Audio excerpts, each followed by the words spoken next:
Buenos dias, Matosinhos. Está muito calor na praia e tudo. Dizem que o Filipe também lê cenas, tem dias. O que é que eu ando a ler em agosto de 2018? Ando a ler mais Dune, porque eu gosto de ficção científica. Ficção científica gosta de mim. Já li o primeiro volume todo de Dune e agora comecei a ler os próximos. Este é o Dune Messiah, é o segundo livro da edição da Dune, reeditada pela Hodder. Não substituir o H por um F. E a Hodder tem estas novas reedições de 50 anos do Dune com umas capas novas. Só tem o primeiro volume e o segundo volume com capas novas, os outros não têm capas novas, o que é uma chatice, fica mesmo esquisito na estante. Mas eu queria lê-los a todos, portanto tenho o primeiro e o segundo com esta capa e os outros com capas diferentes para chatear a Cristina mais um bocado. E é isso, então li isto. É mais pequeno do que o primeiro volume, mas é bom, eu gostei da leitura. Conta a história do Paul Muad'Dib, que no primeiro livro era um jovem inocente que foi atrás do pai e da mãe para Dune e aconteceram lá umas reviravoltas com a casa deles, a casa que é tipo o conjunto da família toda, chamado uma casa nisto. Anyways, no primeiro livro acontecem umas reviravoltas, ele fica como grande líder daquilo tudo no final, spoiler alert, e acaba, neste livro, é a história da vida dele, não como ele subiu ao poder, mas como ele manteve o poder, como é que as coisas foram evoluindo, digamos assim, depois daquele primeiro confronto que levou o Paul Muad'Dib ao poder no Dune. Portanto, ele acaba por ser considerado o Messiah de Dune, daí o nome deste título.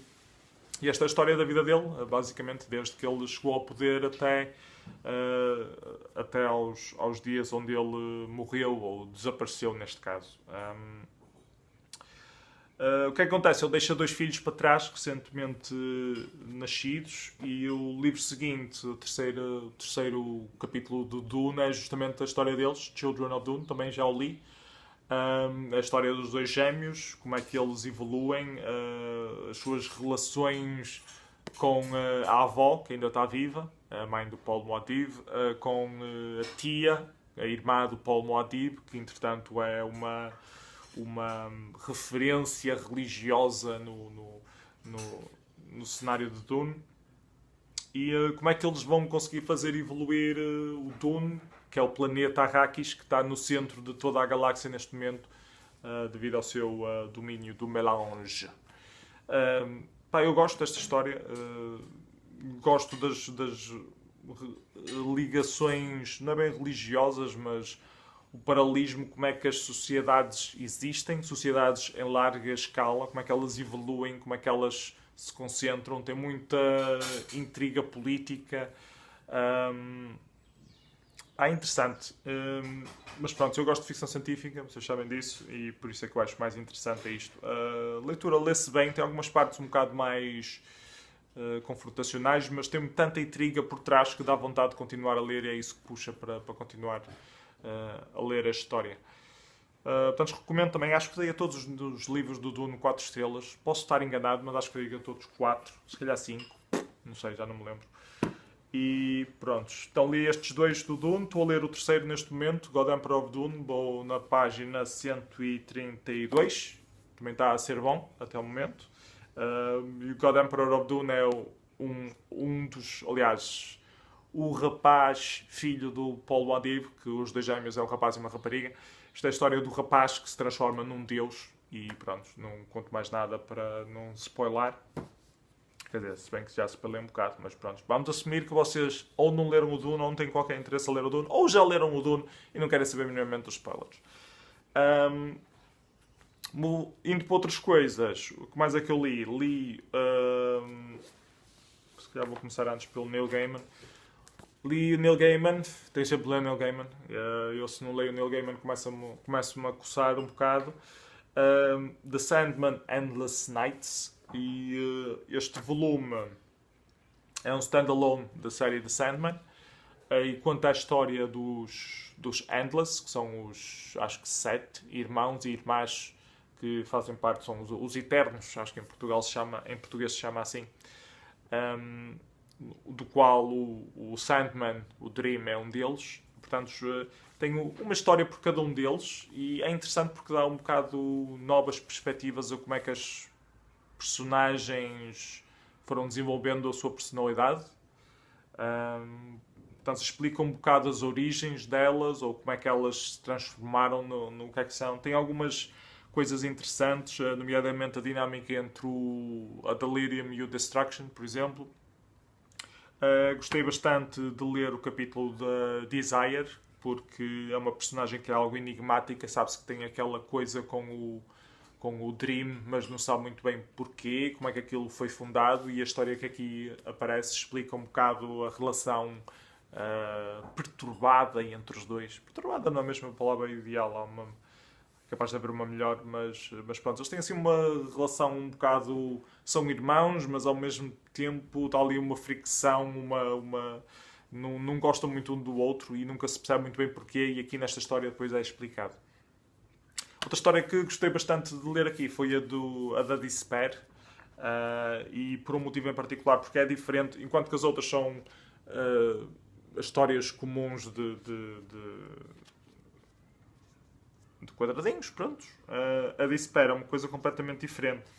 É uma coisa assim, com desenhos rascunhos, coisas abstratas, cenas mórbidas, gore, poesia lá pelo meio muito returbada.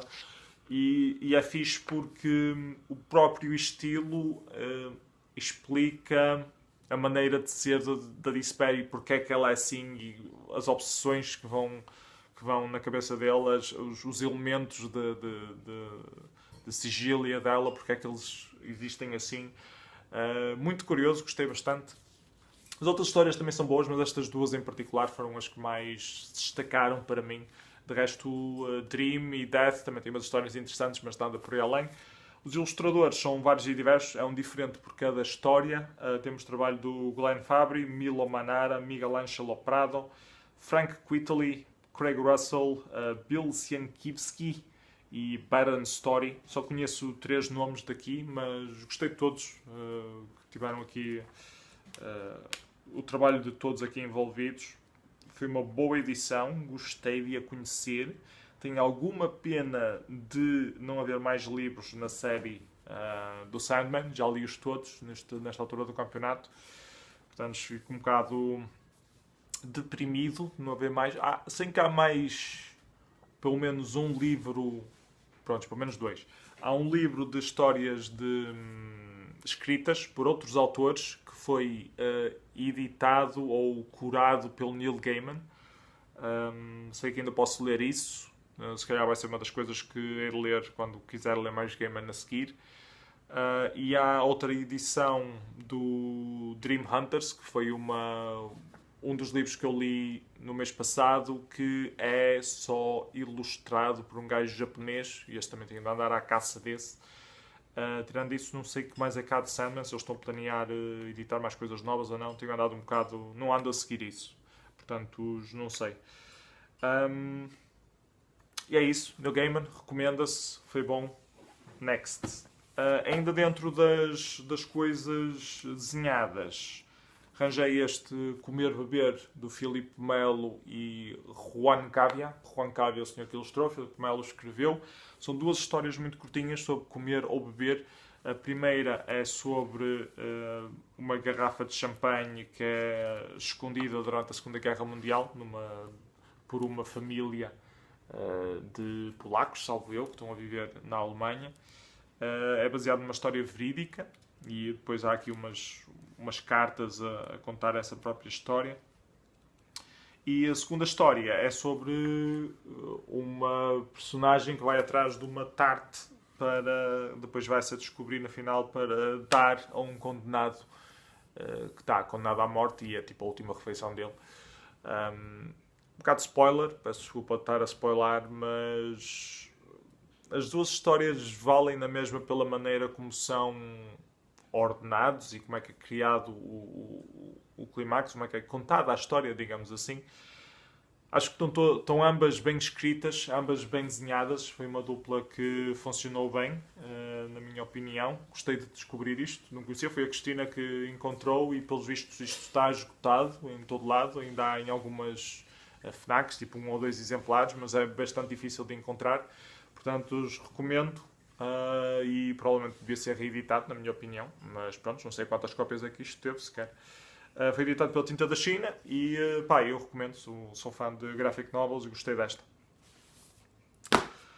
Em último, estive a ler os contos exemplares da Sofia de Melo Breiner para o encontro do Clube dos Clássicos Vivos, que a Cristina está-me a obrigar a ir com ela ao Porto, à Feira do Livro, este fim de semana que vem aí. Vai ser o encontro no sábado, acho que às 11 da manhã.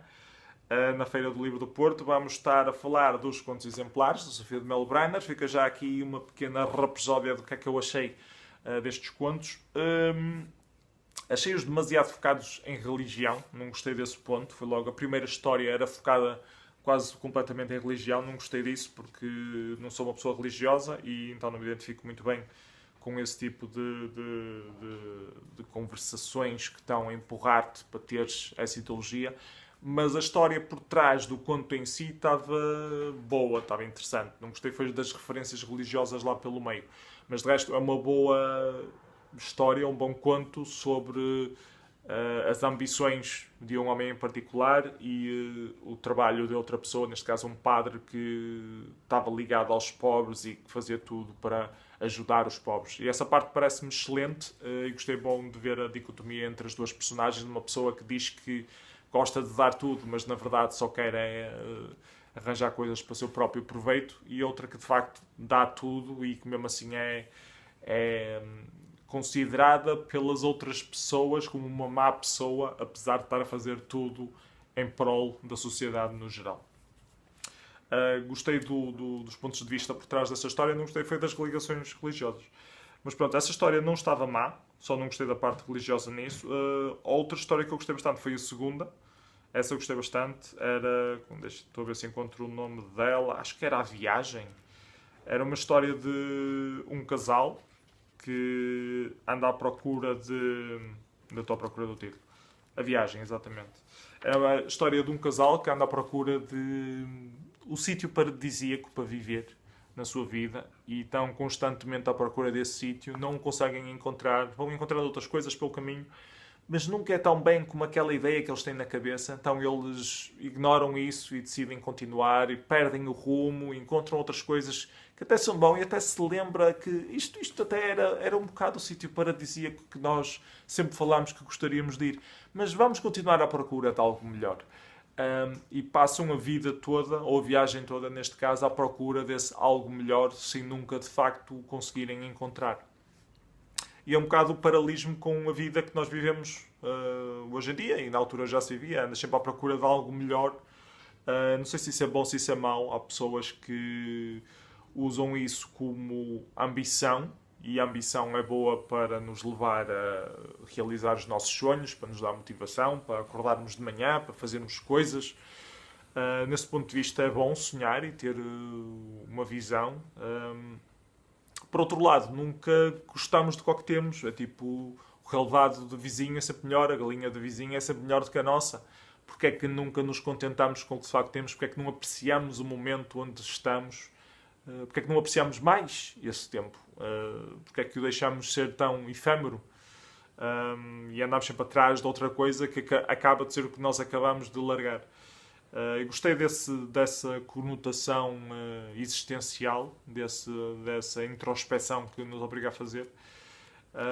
De resto, o livro tem mais umas histórias engraçadas aqui e ali. Gostei da do Búzio, por exemplo, da personagem em si. Não percebi muito a moral por trás dessa história. Pode ser que no encontro dos clássicos vivos alguém me consiga explicar qual é que era a moral dessa história. De resto, tem umas ligações ao Dom Sebastião, que também não percebi muito bem a lógica dessa história. E depois as do final são uma história dos 3 reis do Oriente, que conta a história de Baltazar, Melchior e o outro que agora não se me lembra o nome, de como ignoraram o bom senso que as outras pessoas estavam a tentar indicar e foram atrás da luz ou da estrela cadente que indicava o nascimento do menino Jesus e que ia abrir toda uma nova era de dedicação religiosa. Eles, em vez de irem atrás do lógico, foram atrás do seu sentimento nobre de ir atrás da nova religião. Pronto, eu como não sou religioso e percebo que todas as religiões são um embuste para ligar ou liderar as massas atrás de um outro propósito, não me relacionei muito com estas histórias em particular no final. Mas pronto, pode ser que outras pessoas que sejam de facto cristãs que retirem mais interesse dessa história em particular. No geral, achei... não gostei muito. Não odiei. Mas também não foi uma coisa... Não me puxava para ler novamente. Primeiro por ser coleção de contos. Eu tipicamente não gosto de coleção de contos. Gosto que as coisas estejam... Contem uma história do início ao final. Não gosto de várias coleções de... Normalmente não gosto. Não sei explicar muito bem porquê. Já tentei várias vezes e nunca consegui. Mas pronto, não gosto, não é a minha cena, não sei. Não gosto de livros de contos. Gosto de livros com princípio, meio e fim. Não gosto de terem 10, 12 histórias coladas lá pelo meio. Então, nesse ponto, não gostei do livro por causa disso, em primeiro lugar.